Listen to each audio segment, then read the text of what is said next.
That Mesa race, Julie Spilsbury out there, who is right now losing her race to keep her seat. All right, you can see she is on the podium right now. Let's listen in.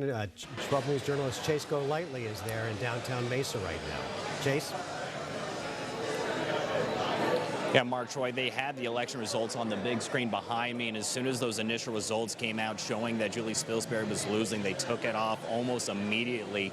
We did see her shedding a few tears, talking to her constituents here in downtown Mesa for her watch party, all of them gathering to see what those results would be. We did speak with Councilwoman Spilsbury earlier, who said she didn't really know how tonight was going to play out. She knew that this was a race that wasn't just her versus another opponent. She thought it was her versus Turning Point Action, who again had a lot of boots on the ground, going door to door, knocking in support of Dorian Taylor. Now, we actually spoke with Taylor earlier today about those efforts and about how many volunteers she had, even telling me some of those volunteers were paid organizers that were going door to door. So let's go ahead and show you a little bit earlier when we were speaking with Taylor about how many volunteers she had and also what she would do if she won tonight's recall election. Take a listen. If we can, just talk about the effort, the volunteers and everything. Like, I think you even said you had volunteers knocking on doors today. Can you give us an estimate of how many people were helping you out with this election? That is a... Is it too many to count? No. So almost all of LD10, all their precinct committeemen, all of their little parties of people that they have underneath them that they just go knock doors and tell volunteers, hey, will you come out with us? They've come out and knocked doors. LD9 has sent out PCs. The PC captains have been out. They've been sending text messages. They go, oh, can we send this text message? I say, yep, you can send that text message. Turning Point showed up in full force, and I'm so grateful for them. CAP sent out people. Free Enterprise sent out people. So I'm just overwhelmed with gratitude, because I could not have orchestrated all of that on my own. I was going to say, how much impact do you think Turning Point Action has had in your election? I'm going to assume on this one a lot. I'm assuming it's been very positive because they have such a swarm of people. And I've been to a couple of their super chases to say thank you, and I thought it would just be their paid employees, and it wasn't. I had so many people coming to me and they were like, we're not getting paid, we're just volunteers. So then I realized, oh, these are just people from the community coming out to go chase my ballots. I can't tell you what that feels like to be a candidate and have people come up and shake your hand and say, I'm just here to help you. How can I help you? And then wrapping up my questions, I know you're busy. Yeah. Yes. Kind of if you are elected tonight, if those results I know won't be finalized for a while, what's kind of like your first kind of priority if you are elected tonight? Oh, I love this question. Yeah. Communication. I want to send out a newsletter to District 2 right away and let them know after I've aggregated all the information. Okay, here's what I came into. This is what we have going on in District 2 and in Mesa. Here's the budget allocated to it. And here's what I see coming down the pipeline. So you have an idea of where I'm going to need you to vote, right? Like this, I'm going to need to know, what do you want, yes or no? So that's, to me, it's communication is key. Gotcha. People can't make decisions without communication. Definitely. And then if things don't go your way, like I said, we won't know. Kind of your thoughts on that if they do decide to keep Spilsbury in, what does that kind of mean for you? Of course, you have a huge backing. Do you kind of see yourself continuing in this kind of field, or what are your thoughts on that? I have no idea, but I'll tell you what, I am very grateful no matter what for the opportunity to try and serve the community and for the groundswell of support that I have had. And Taylor told me she was not having a watch party tonight. She said that she's be spending the night with her niece and grandniece watching the results. We are expecting her to be sending out an announcement here shortly. Again, talking about that game plan of what she wants to hear from voters and the priorities moving forward. As this watch party goes and continues, we see Julie Spilsbury over here. We're going to see if we'll be able to grab a couple words from her just about those initial results and everything. Again, they have them on the board right now. I'm sorry. Just talking about those initial results coming in, just your initial reaction to seeing that. We know the race isn't over, but how are you feeling right now? Obviously, you can see the tears, so I'm a little upset. I'm very upset that lies won. My opponent, the Turning Point, had a lot of lies out there. I didn't lose to Dorian Taylor. I lost to Turning Point.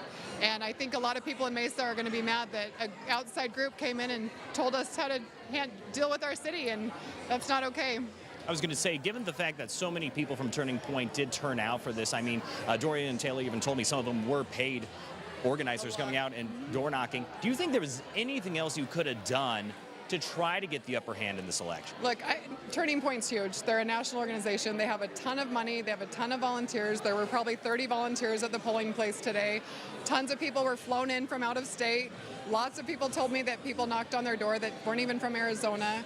How do I fight that? How do I fight that? And the recall would never have been successful without Turning Point's employees, over 30 of them, out knocking doors that are not from Mesa.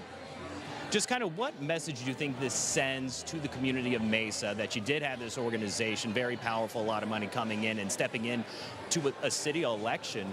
I mean, we saw how many people were out there voting today. What kind of message do you think this sends to the community? Yeah, look, people are always saying that they wish they had better candidates that would run for office. I don't think that's true, because when good people run for office just because I want to serve my community, and then this is what happens to me, why would anyone want to run? When you have groups like Turning Point that can go out there and put up thousands of signs and send nasty emails and tell lies about you. I'm a good person. I have 6 amazing kids. I've served my community for 30 years in my church, in the schools. I've done a dang good job on the city council for the last 5 years. I care deeply about this city and about people. I don't care if you have an R or a D after your name. I want every single person in our city to feel seen, to feel heard, to feel like they belong in our community. And I'm really worried that with a group like this, we're going to have one group of our population represented in my district, and that's not okay. And you did talk about that, how it didn't matter what side of the aisle you're on. Like you said, it didn't matter what letter was right next to your name. You want to serve the community. Here's a candidate that made a point saying, no, I'm sticking to one side. You're sticking to one side. Your kind of thoughts about moving forward? Yeah, look, nonpartisan position. You got to represent everyone. You can't represent one group of people, and that's what she's going to do. And that is very dangerous for our society, for our country, when you think everyone has to agree with you or you have to get out. I believe so passionately in building bridges with people who think differently than me. I want to work with you if you think different than me, and she's not going to do that. And that makes me really sad for the people in my district. We know, again, these are initial results. We're still waiting, so there is, potential in the future. But as of right now, I mean, have you kind of thought about, moving forward, being past the city council if it goes this way? What are your kind of thoughts on the future for you personally here in Mesa? I love this community. I love Mesa. I grew up here and raised my 6 kids here, so I'll find another way to serve. I don't know if that's elected office. Right now, I'm very politically homeless. If you're a Republican and you're not a Trump supporter, then where do you go? So I do feel very politically homeless right now, but I will find ways to serve, and I'm excited about that. I have an incredible life. My family's amazing, and I'll be fine. And I was going to say, this is my last question. I know you've been asked this question 1,000 times. Is that while there was a lot of points of how your voting record was, where they said this led to this recall, when you ask them again, they really say it really came down to you not supporting President Donald Trump in the last election, supporting Vice President Kamala Harris, along with you and other Republicans here in Arizona. Do you regret that decision of showing your support for Kamala Harris in that election? So I do get asked this every single day, and I can say with full confidence I have absolutely no regrets. I would have done the exact same thing because I put a lot of my heart and study and research and prayer into doing that, and I've always tried to be true to who I am. I've always tried to do what I feel is right. I've always tried to be a leader in the things that matter, which is kindness and compassion and treating people with dignity and respect. And so, no, I have no regrets. I hate that this is happening, and I wanted to keep going in this job that has been incredible for me, but I absolutely have no regrets. Mrs. Spilsbury, thank you so much for your time. Really appreciate it. Thank you so much. Thank you. Definitely. And again, the other thing I do want to mention is that Councilwoman Spilsbury was just reelected in 2024, receiving 65% of the vote. Then less than a year later, you have this recall election where, again, I know those initial results are coming in, but it is not showing to be in her favor. Again, when we were speaking with some supporters of hers, they were also saying that they don't like the idea of a political group coming in and getting themselves involved in this election, but they certainly knocked on plenty of doors. Like I said, when I was speaking with Taylor earlier, she said that she was knocking on doors earlier that day, still having those volunteers, and that definitely made an impact on this recall election here in Mesa. Yeah. Chase, thanks. The raw emotion of Councilwoman Spilsbury, hearing that she has fallen behind early in this race, and obviously there's a ways to go.